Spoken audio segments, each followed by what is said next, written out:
This is the artificial intelligence voice of Jordan Peterson, narrating this pod slice summary of the Jordan Peterson podcast. At the heart of this Jordan Peterson podcast, comedian Matt Rife and Peterson take a deep dive into the role of comedy in today's society, the consequences and attacks on comedy deemed offensive, and Matt's innovative approach to dealing with controversy. Rife, a young comedian who has witnessed rapid success in the comedy scene, was recently the target of critical remarks due to a joke he delivered that centered around domestic assault. Soon, he explains his strategy to tackle this controversy, which, instead of apologizing and complying with the pressure, involved a satirical response intending to mock those who were triggered by his joke. Throughout the podcast, the duo explores the philosophy behind comedy and the tactics comedians employ. Rife elaborates that comedy is a reflection of what makes him happy, which he shares in hope that it will make his audience lives easier or happier. As Peterson points out the risk in Rife's practice of spontaneous wit and humor, which requires him to act on instinct without censoring his thoughts. Art further describes his experience with his critics, how he thinks they represent only a small portion of society and those who don't really attend comedy shows anyway. According to him, critics have the choice to remove themselves from humor type or a specific comedian they dislike, just as he dismisses heavy metal music, for instance. He questions the logic behind those who keep complaining about a person or a performance they don't appreciate. Peterson further probes Rife about his significant female fan base, and it emerges that female members of the audience interact more through heckling, which gives Rife more opportunities for crowd work. This plays into Rife's strategy of posting crowd work on YouTube to avoid burning through materials built for years. His crowd work strategy enables him to uniquely engage with his audience without compromising the novelty of his prepared shows. The conversation navigates the reasons behind Rife choosing to appear on Peterson's podcast, shedding light on Peterson's portrayal both in society and to his fans. Rife expresses his admiration for Peterson as kind, well-spoken, and someone who stands on their morals, a rare quality that he appreciates. The podcast conversation further dives into Matt Rife's journey into the world of comedy. Starved for entertainment growing up in a small town of 1,200 people, Rife turned to comedy early, finding humor as an accessible and enjoyable escape. Seeking an open mic stage in Columbus, Ohio at 15, and quickly discovered a passion and talent for making others laugh, specifically his beloved grandfather.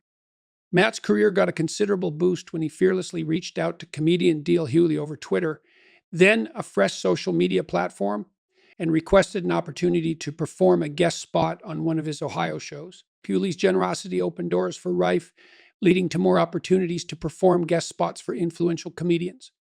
Simultaneously, a comedy club owner from Atlanta, Gary Abdo, noticed Rife's exchanges with Hewley on Twitter. Intrigued, he invited Rife to perform at his club. After clicking well with Abdo and his vision, Rife invested his summer breaks during high school performing in Atlanta and receiving unconventional, yet effective training from Abdo, even performing with distractions like tennis balls being thrown at him and honking horns to help him deal with potential stage disruptions better. Training at Abdo's club, renowned as one of the toughest comedy clubs in the country, prepared him to deal with indiscriminate audiences and harsh critics, with him opening for almost every comedian that performed at the Atlanta club.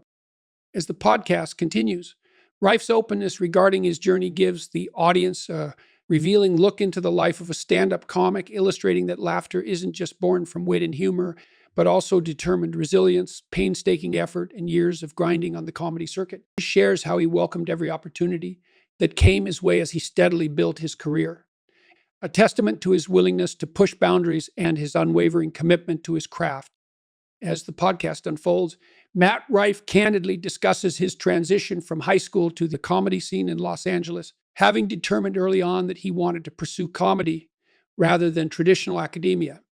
He took and passed the California proficiency exam, allowing him to graduate high school early. Upon receiving confirmation that he'd passed, he moved to Los Angeles, anticipating a new chapter in his life. Initially living on friends' couches, he spent many nights at comedy clubs. Some wouldn't permit him to stay inside because of his age, but his steadfast dedication paid off. Opportunities to perform began to present themselves, often in unusual ways, for instance, due to age limitations. He was only permitted inside some comedy clubs during his performance time. He would rush onto the stage, deliver his act, and then have to leave immediately. Yet these restrictions didn't dampen his resolve. Through consistency and tenacity, he began booking more prominent stage times and securing TV appearances, starting with smaller roles in Disney shows before landing a major stint with MTV. His most notable role was on MTV's Wild and Outsea, where he filled a niche role following Pete Davidson's move to Sentinel. Rife credits the show for significantly boosting his confidence and humor, despite the constraints that every joke had to revolve around him being the solitary white guy among the cast.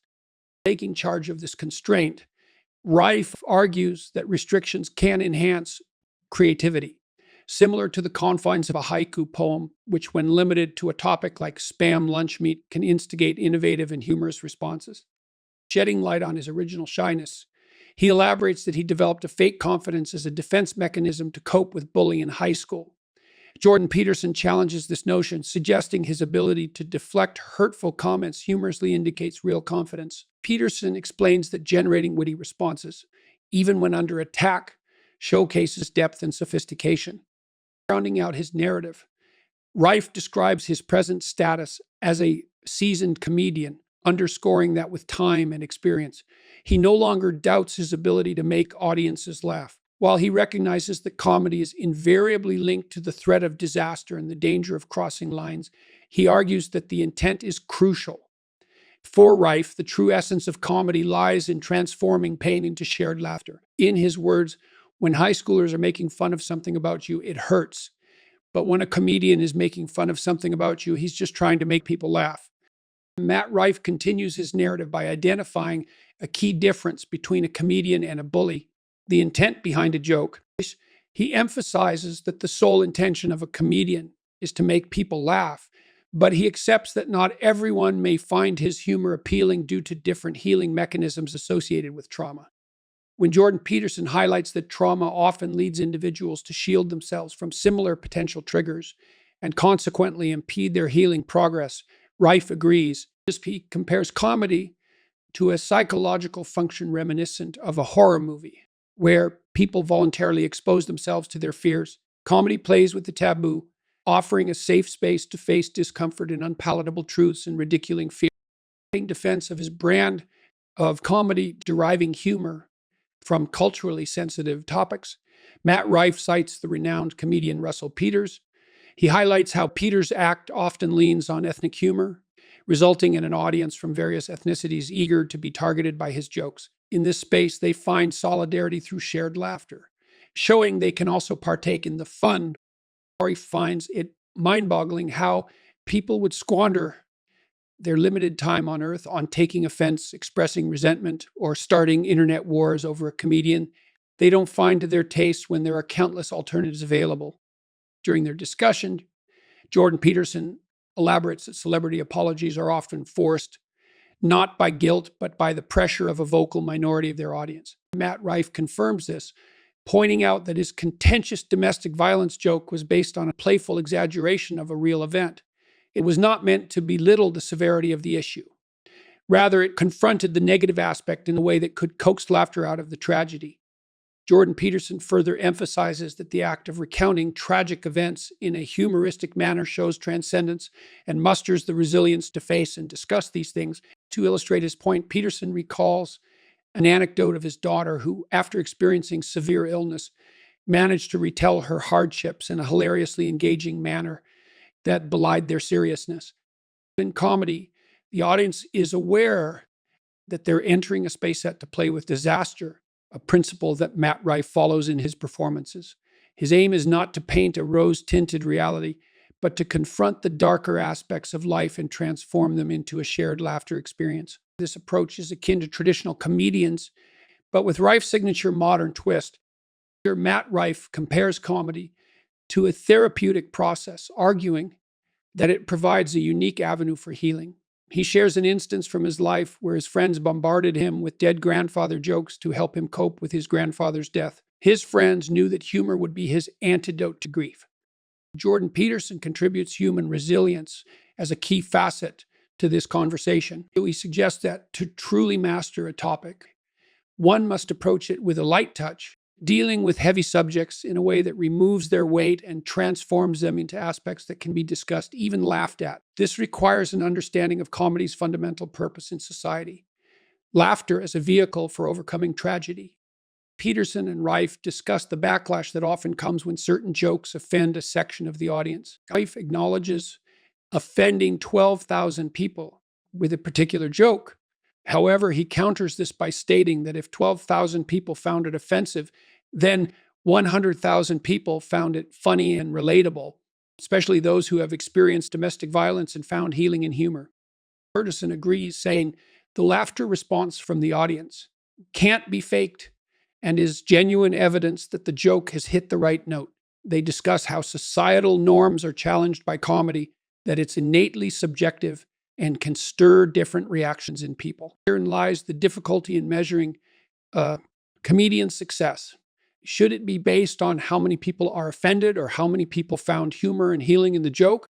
Continuing their exploration of the backlash, they observe that those who take offense often do so on behalf of others and not for personal reasons. On the offended ones, argues Peterson claimed to voice the sentiments of the supposedly harmed without any evidence that the alleged victims are truly harmed. Instead of direct victims expressing their feelings, these proxies wear the mantle of the offense. Rife concludes this portion of the discussion by highlighting the importance of finding humor even in dark topics, a technique he employs in his performance. He further opines that critics often focus only on the things that offend them personally, rather than the content as a whole, signifying a selective outrage that he finds to be a selfish act. In this portion of the conversation, Matt Rife discusses the controversy surrounding a joke he made and his subsequent unconventional response to his critics. After finding himself targeted by a cancel culture movement, Rife refused to apologize and instead countered with a link purporting to be his official apology. However, this link rerouted to an online store selling helmets for special needs individuals. It explains that this was not an attempt to mock people with special needs, but rather those claiming emotional fragility. According to Rife, social media platforms like TikTok facilitate clout chasing, generating attention for self-interest, and often at the cost of others. He argues that these actions display narcissistic traits disguised as compassion. Consequently, Rife expresses his disappointment with this online dishonesty, especially when there are many creative opportunities available that don't necessitate such behavior. During the conversation, Rife and Peterson also delve into the shifting demographic of Rife's live shows. Rife observed that his shows were predominantly female in attendance until his rise on TikTok. He humorously suggests that it could be due to his face or humor, but also mentions the unusual trend of women voluntarily requesting to be roasted, suggesting a sense of daring to push boundaries in comedy. The duo also mentioned comedian Russell Peters, who uses comedy to make pointed and targeted ethnic jokes, owning his own ethnicity. Both Rife and Peterson recognize the importance of being open to making jokes about everyone, which Peters exemplifies for comedy not to feel targeted. The discussion then transitions to the topic of cancel culture and its disconcerting impact. Peterson affirms that although it can be an intense experience, individuals who didn't do anything wrong shouldn't apologize, but should resist the pressure. He explains that historically, angry mobs indicating one's wrongdoings used to hold weight, but the ease at which virtual mobs are whipped up today had changed the landscape and rendered instinctual responses to such situations outdated. As for real-world interactions, Rife mentions that he's never had anyone directly confront him over his controversial content, attributing this to the real-world consequences of face-to-face confrontations that the internet lacks. When this transparency and accountability are absent in the online space, allowing hateful comments without repercussions. Nevertheless, Rife insists that in that case, they should be open to intellectual discussions or be prepared for possible confrontations. Finally, in response to his perceived cancellation, Rife elaborated more on his unconventional apology dedicated to his critics, insisting that it wasn't a calculated response but an instinctive humorous rebuttal. He adamantly states that he didn't do anything wrong, perceiving those who found his joke offensive as weak-minded rather than addressing the misinterpretation of his joke. Matt Rife delves into the wider reaction on social media to his unconventional response against his critic. He highlights how social media algorithms, like on Twitter, drive the visibility of controversies by keeping them confined to the concerned parties, creating the illusion of a more extensive outrage. Rife narrates how his faux apology idea, conceived spontaneously during a car ride and executed on Instagram, evoked laughter and gave rise to further conversations on other platforms. He asserts that this incident won him many fans, as people unfamiliar with his comedy found his humorous response against his cancellation appealing and innovative. This, according to Rife, was evidence of the majority's exhaustion with the politically correct culture and expectations the society has placed on comedians.